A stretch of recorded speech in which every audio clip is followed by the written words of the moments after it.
everyone, I am Nishu. In the last videos, we have discussed about seminal vesicles, prostate gland, which was the accessory glands of the male reproductive system. And today we are going to discuss the third accessory gland, reproductive gland, which is present in the males, that is your Cowper's gland. Children, this Cowper's gland are found in pair. There is a one pair of Cowper's gland present inside the male reproductive system. Now, where are they located? Now, they are present on the lateral side of urethra. On the lateral side, on the sides of the urethra. Now, children, if suppose this was your vas deferens, seminal vesicle, ejaculatory duct, and this was a urinogenital duct. On the lateral sides of this urethral part is called as Cowper's gland. So, on the lateral sides of the male reproductive system, on the lateral sides of the urethra or the urinogenital system, your Cowper's glands are located. Now, these Cowper's glands are also called as bulbourethral gland. It is another name for the Cowper's gland. Now, these Cowper's glands are located at the membranous urethra, and it opens into penial urethra. If you remember the parts of urethra, prostatic urethra, membranous urethra, and your penial urethra. So this Cowper's gland is located towards the membranous urethra, where your membranous sphincter was present. One membrane layer was present towards this urinogenital duct. So in this area, your Cowper gland is present, and this Cowper's gland is opening into the penial gland. That means your penial urethra. Here it is opening. Now, this Cowper glands secretes a transparent, slimy, jelly-like, or sometimes you can call it that it is slightly yellowish fluid-like structures comes out. So your Cowper's glands are transparent in yellow, almost sometimes it is yellowish also, slightly yellowish also. Then they are jelly-like structures, jelly-like fluid. Cowper's glands are slightly alkaline, having the pH of 7.2. And this pH helps in destroying the acidity which is present inside the urethra, so that your various types of germs and various types of bacteria and all, if such type of things are, if it is growing also, that can be finished by this acidity. So alkalinity destroys the acidity of the urethra, and it cleans the penial urethra so that your sperms can move freely. And then these Cowper's glands are responsible for the lubrication of the penis. This is one of the most important point, and it is the function also of the Cowper's gland, that it helps in lubrication of penis. Lubrication, it means it is lubricating. It is making soft and soothing. To which part? To the penis part. But where this lubrication is working, this is one of the most important question. This lubrication is working in the female reproductive tract, in the vaginal tract, in the vaginal part of the female reproductive system during the intercourse. So this your Cowper gland is helpful in the lubrication of the penis.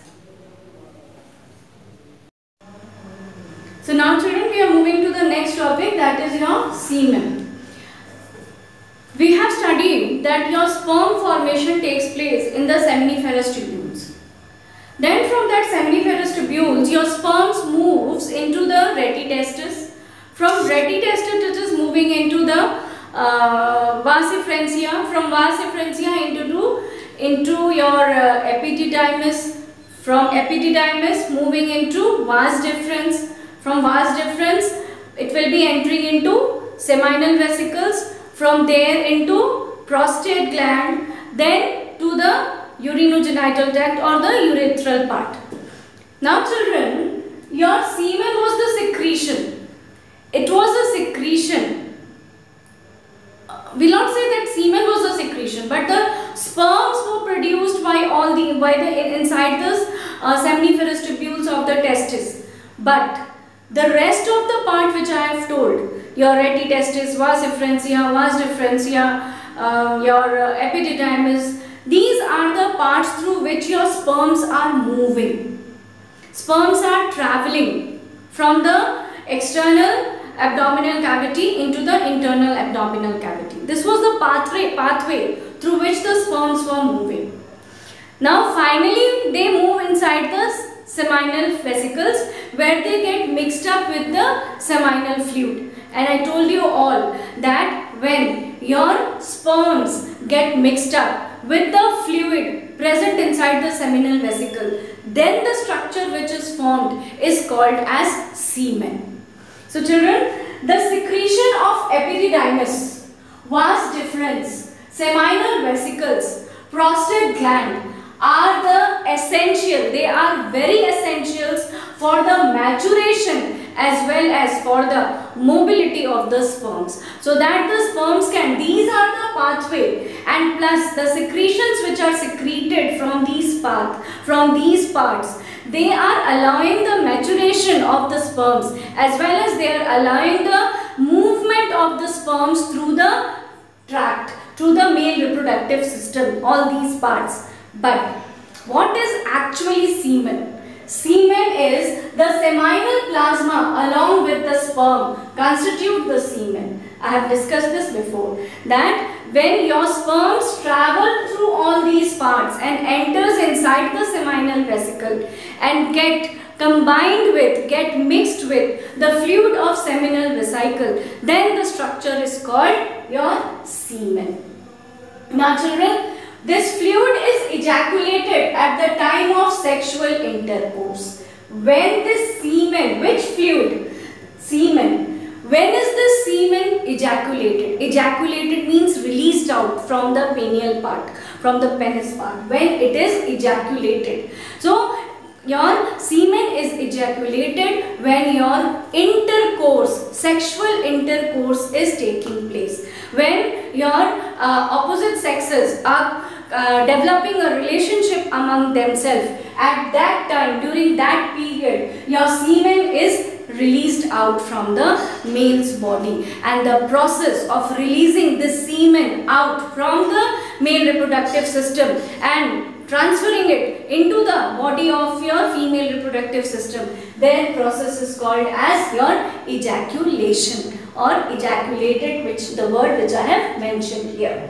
Now, the average volume per ejaculate is 2.5 to 3.5 ml. What does this mean? Average volume at one ejaculation time during sexual intercourse, during one ejaculation time, how much of semen is released? That average volume is depending on, it is between 2.5 to 3.5 ml.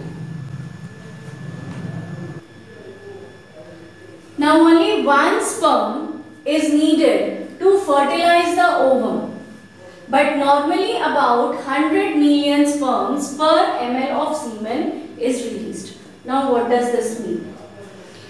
Now after intercourse, when the sperm reaches inside the female genital tract, now therefore fertilization process, only one sperm is needed. Only one sperm is capable, it is only needed to fertilize the egg inside to develop into zygote. Only one sperm. But children, only one sperm is not released. About 100 million sperms are released in per ml of semen. The semen which is ejaculated during the sexual intercourse period, that semen contains about 100 millions of sperms, and from those 100 millions of sperms, only one sperm is capable to fertilize with the egg. Rest 99 millions will be degenerated, will be destroyed. There is no need of that. Only one sperm will be capable to fertilize the egg. Now, the sperm.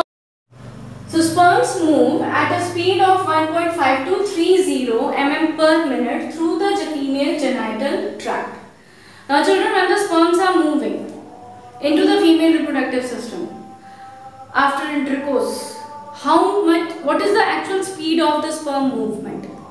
It is about your 1.5 to 3.0 mm per minute. Now children, it takes 30 to 60 minutes to reach the uterine tube after copulation. Copulation is also an intercourse process. So it takes 30 to 60 minutes. Within 30 to 60 minutes, within half an hour to 1 hour, it reaches to the main site of fertilization. Hope this much about the semen is clear to you all. Thank you.